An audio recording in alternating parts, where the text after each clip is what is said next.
Hi friends, എല്ലാവർക്കും Diaz tasty കിച്ചണിലേക്ക് സ്വാഗതം. ഇന്ന് ഞാൻ കൂർക്കയും ബീഫും ചേർത്തിട്ടുള്ള ഒരു ബീഫ് പെരളൻ്റെ റെസിപ്പിയുമായിട്ടാണ് വന്നിരിക്കുന്നത്. അപ്പോൾ നമുക്ക് ഇതെങ്ങനെയാണ് തയ്യാറാക്കുന്നതെന്ന് നോക്കാം.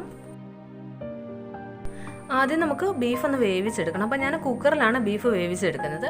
ഞാൻ 1/2 kg ബീഫാണ് എടുത്തിരിക്കുന്നത്. അപ്പോൾ അത് കുക്കറിലേക്ക് ഇട്ട് കൊടുത്തിട്ടുണ്ട്. പിന്നെ ഇതിലേക്ക് ഞാൻ ഒരു 5-6 ചുവന്നുള്ളിയും കൂടി മുറിച്ചിട്ട് കൊടുക്കുന്നുണ്ട്. ചെറിയുള്ളിക്ക് പകരം വേണമെന്നുണ്ടെങ്കിൽ ഒരു പകുതി സവാള ചെറുതായിട്ടൊന്ന് മുറിച്ചിട്ട് കൊടുത്താലും മതി.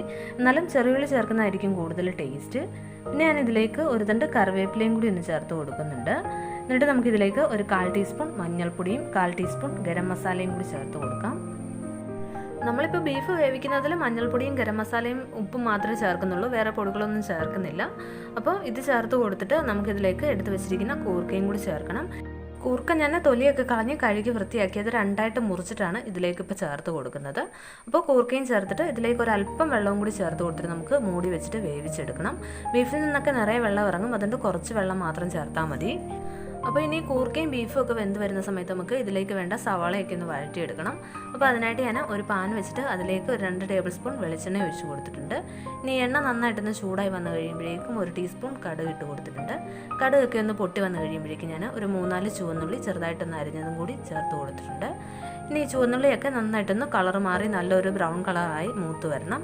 അപ്പോൾ അതുവരെ നമുക്കൊന്ന് ഇളക്കി കൊടുക്കാം. ചുവന്നുള്ളിയൊക്കെ നന്നായിട്ട് മൂത്ത് കളറൊക്കെ നല്ലൊരു ബ്രൗൺ കളർ ആയിട്ടുണ്ട്. ഇനി ഇതിലേക്ക് ഞാൻ കുറച്ച് തേങ്ങാക്കൊത്തും കൂടി ഒന്ന് ചേർത്ത് കൊടുക്കുന്നുണ്ട്. അപ്പോൾ തേങ്ങാക്കൊത്തൊക്കെ നിങ്ങളുടെ ഇഷ്ടം പോലെ ചേർത്ത് കൊടുക്കുക. തേങ്ങാക്കൊത്ത് ഞാൻ കുറച്ച് നീളത്തിലാണ് അരിഞ്ഞെടുത്തിരിക്കുന്നത്. അപ്പോൾ ഇതൊന്ന് ഇളക്കി കൊടുത്തതിന് ശേഷം നമുക്കിതിലേക്ക് സവാളയൊക്കെ ചേർത്ത് കൊടുക്കാം. തേങ്ങാക്കൊത്ത് നമ്മൾ മൂപ്പിച്ചെടുക്കേണ്ട ആവശ്യമൊന്നുമില്ല. ഇതിലേക്ക് നമ്മൾ സവാളയൊക്കെ ചേർത്ത് വഴറ്റിയെടുക്കുമ്പോൾ തേങ്ങാക്കൊത്ത് മൂത്ത് വന്നോളും. അപ്പോൾ ഞാൻ ഇതിലേക്ക് ഒരു സവാള നീളത്തിൽ അരിഞ്ഞത് ചേർത്ത് കൊടുക്കുന്നുണ്ട്. ഒരു വലിയ സവാളയാണ് ഞാൻ എടുത്തിരിക്കുന്നത്. പിന്നെ ഒരു 6-7 അല്ലി വെളുത്തുള്ളി 2ആയിട്ട് മുറിച്ചിട്ട് കൊടുത്തിട്ടുണ്ട്. ഒരു 3 പച്ചമുളക് കീറിയതിട്ട് കൊടുത്തിട്ടുണ്ട്. ഒരു ചെറിയ കഷ്ണം ഇഞ്ചി ചെറുതായിട്ടൊന്ന് കൊത്തി അരിഞ്ഞതും പിന്നെ ഒരു 2 കറിവേപ്പിലയും കൂടി ഇതിലേക്ക് ഇട്ട് കൊടുത്തിട്ടുണ്ട്. എന്നിട്ട് ഇതെല്ലാം ചേർത്തിട്ട് നന്നായിട്ടൊന്ന് വഴറ്റിയെടുക്കണം. സവാളയൊക്കെ നന്നായിട്ടൊന്ന് വഴന്ന് വരണം.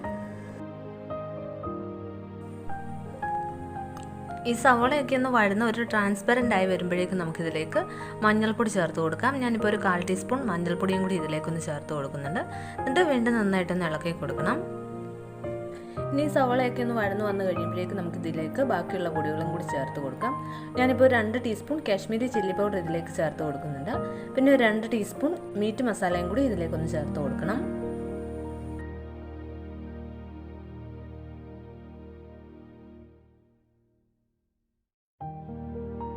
പിന്നെ ഇതിലേക്ക് 1 സ്പൂൺ മല്ലിപ്പൊടി, 1/2 സ്പൂൺ ഗരം മസാല, പിന്നെ കുറച്ച് കുരുമുളക് പൊടി നിങ്ങളുടെ എരിവിനനുസരിച്ചിട്ട് ചേർത്ത് കൊടുക്കുക. ഞാനിപ്പോൾ ഒരു 1/4 ടീസ്പൂണേ ചേർത്ത് കൊടുക്കുന്നുള്ളൂ. അപ്പോൾ കുരുമുളക് പൊടിയും ചേർത്തിട്ട് നന്നായിട്ടൊന്ന് ഇളക്കി കൊടുക്കണം. പൊടികളുടെ ആ ഒരു പച്ചമണമൊക്കെ ഒന്ന് മാറി നന്നായിട്ടൊന്ന് മൂത്ത് വരുന്നത് വരെ നന്നായിട്ട് ഇങ്ങനെ ഇളക്കി കൊടുക്കുക. സ്റ്റൗ ലോ ഫ്ലെയിമിൽ ഇട്ടാൽ മതി. പൊടികളൊക്കെ ചേർത്ത് കഴിഞ്ഞിട്ട് സ്റ്റൗ ലോ ഫ്ലെയിമിൽ ഇട്ടാൽ മതി. ഫ്ലെയിം കൂട്ടി വെച്ചാൽ പൊടികളൊക്കെ പെട്ടെന്ന് അങ്ങ് കരിഞ്ഞു പോകും. പൊടികളൊക്കെ നന്നായിട്ട് മൂത്ത് വന്ന് കഴിയുമ്പോഴേക്കും ഇതിലേക്ക് നമുക്ക് വേവിച്ച് വെച്ചിരിക്കുന്ന കൂർക്കയും ബീഫും കൂടി ചേർത്ത് കൊടുക്കണം. നമ്മൾ ബീഫൊക്കെ വേവാൻ വെച്ചപ്പോൾ കുറച്ച് വെള്ളം മാത്രമേ ചേർത്തിട്ടുണ്ടായിരുന്നുള്ളൂ. ഇപ്പോൾ ബീഫിൽ നിന്നൊക്കെ നിറയെ വെള്ളം ഇറങ്ങിയിട്ടുണ്ട്. ഇനി ഈ വേവിച്ച് വെച്ചിരിക്കുന്ന കൂർക്കയും ബീഫും ഒക്കെ നമ്മൾ റെഡിയാക്കി വെച്ചിരിക്കുന്ന മസാലയിലേക്ക് ചേർത്ത് കൊടുക്കണം. ബീഫ് നമ്മൾ വേവിച്ചെടുത്തപ്പോൾ അതിൽ കുറച്ച് വെള്ളം ഉണ്ടായിരുന്നു. അപ്പോൾ ആ വെള്ളവും കൂടി നമ്മൾ ഇതിലേക്ക് ചേർത്ത് കൊടുക്കുന്നുണ്ട്.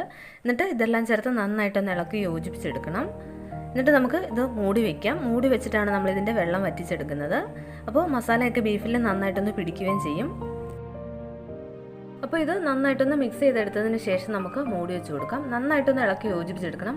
കൂർക്കയും ബീഫും ആ മസാലയും എല്ലാം നന്നായിട്ടൊന്ന് മിക്സായി കിട്ടണം. അതിന് ശേഷം ഞാനിത് ഒന്ന് മൂടി വെച്ച് കൊടുത്തിട്ടുണ്ട്.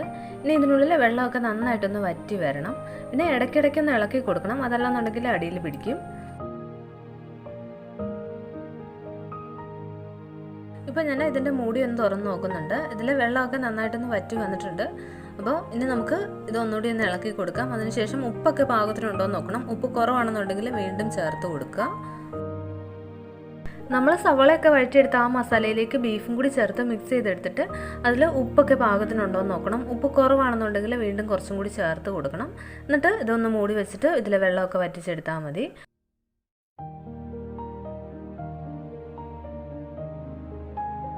ഇപ്പോൾ നമ്മുടെ ബീഫ് കൂർക്ക പെരളൻ റെഡി ആയിട്ടുണ്ട്. ഇതിൽ ഒരല്പം ഉപ്പിൻ്റെ കുറവുണ്ട്, അതുകൊണ്ട് ഞാൻ കുറച്ചും കൂടി ഉപ്പൊന്ന് ചേർത്ത് കൊടുക്കുന്നുണ്ട്. എന്നിട്ട് വീണ്ടും നന്നായിട്ടൊന്ന് ഇളക്കി യോജിപ്പിച്ചെടുക്കണം. അപ്പോൾ എല്ലാവരും ഉറപ്പായിട്ടും ഇതൊന്ന് ട്രൈ ചെയ്ത് നോക്കണം, നല്ല ടേസ്റ്റിയാണ്. പിന്നെ ഇന്നത്തെ എൻ്റെ ഈ വീഡിയോ ഇഷ്ടമായെങ്കിൽ എൻ്റെ ചാനൽ സബ്സ്ക്രൈബ് ചെയ്യാനും പിന്നെ വീഡിയോസൊക്കെ ഫ്രണ്ട്സിനും ഫാമിലി മെമ്പേഴ്സിനും ഒക്കെ ഷെയർ ചെയ്ത് കൊടുക്കാനും മറക്കരുത്. വീഡിയോ ഇഷ്ടമായെങ്കിൽ ലൈക്ക് ചെയ്യുക, കമൻറ്റ് ബോക്സിൽ കമൻസൊക്കെ എഴുതുക. താങ്ക്